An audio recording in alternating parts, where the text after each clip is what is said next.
Hi எல்லாருக்கும் welcome back to Viji home foods. வாங்க இன்றைக்கி நம்மளோட சேனலில் எல்லாருக்கும் ரொம்ப பிடிச்ச டேஸ்ட்டான சமோசா எப்படி ரெடி பண்ணுறதுன்னு பார்க்கலாம். இந்த சமோசா ரெடி பண்ணுறதுக்கு நான் இன்றைக்கி 1 கப் அளவுக்கு கோதுமை மாவு எடுத்திருக்கேன். அது கூடவே கொஞ்சமாக எண்ணெய் அண்ட் தேவையான அளவு தண்ணி சேர்த்து நல்லா சப்பாத்தி மாவு பதத்துக்கு பிசைஞ்சிட்டு சின்ன சின்ன உருண்டைகளாக உருட்டி அதை வந்துட்டு நல்லா தின்னாக தேய்ச்சி எடுத்துக்கோங்க. இதை வந்துட்டு இப்போ தோசைக்கல்லில் போட்டு முன்னாடி பின்னாடி திருப்பி விட்டு ஒரு நிமிஷம் மட்டும் வேக வச்சு எடுத்துக்கோங்க. இப்போது ஸ்டஃபிங்க்கு தேவையான மசாலா வந்துட்டு ரெடி பண்ணிக்கலாம். அதுக்கு ஒரு கடாயில் 3 டேபிள் ஸ்பூன் ஆயில், ஒரு பெரிய சைஸ் ஆனியனை சின்ன சின்ன பீசஸாக கட் பண்ணி சேர்த்திக்கோங்க. அது கூடவே 3 பச்சை மிளகாயை குட்டி குட்டி பீசஸாக கட் பண்ணி சேர்த்திக்கோங்க. அது கூடவே ஒரு கொத்து கருவேப்பிலையை நறுக்கி சேர்த்திட்டு நல்லா மிக்ஸ் பண்ணி விடுங்க. இப்போ இதுக்கு தேவையான அளவு உப்பு சேர்த்திக்கலாம். அது கூடவே ஒரு 3 சின்ன சைஸ் உருளைக்கிழங்கை வேக வச்சு மசிச்சு இதில் சேர்த்தி நல்லா மிக்ஸ் பண்ணிக்கோங்க.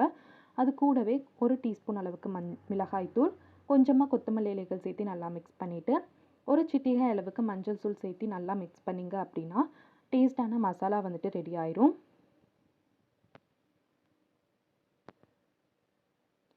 இப்போ நம்ம ஆல்ரெடி வேக வச்சுருக்க சப்பாத்தியை 2 பீஸாக கட் பண்ணிவிட்டு சமோசா ஷேப்புக்கு ஃபோல்ட் பண்ணி மசாலா அதுக்குள்ளே வச்சு ஸ்டஃப் பண்ணி சூடான எண்ணெயில் போட்டு திருப்பி விட்டு 2 பக்கம் வேக வச்சு எடுத்தீங்க அப்படின்னா டேஸ்ட்டான சமோசா வந்துட்டு ரெடி ஆயிரும். நீங்களும் இந்த ரெசிபி உங்கள் வீட்டில் ட்ரை பண்ணி பாருங்கள். உங்களுக்கு பிடிச்சிருந்ததுன்னா நம்ம சேனலை சப்ஸ்கிரைப் பண்ணிக்கோங்க. இன்னொரு இன்ட்ரெஸ்டிங்கான ரெசிபியோட நாளைக்கு உங்களை மீட் பண்ணுறேன். Until then it's by from Viji home foods. Thank you.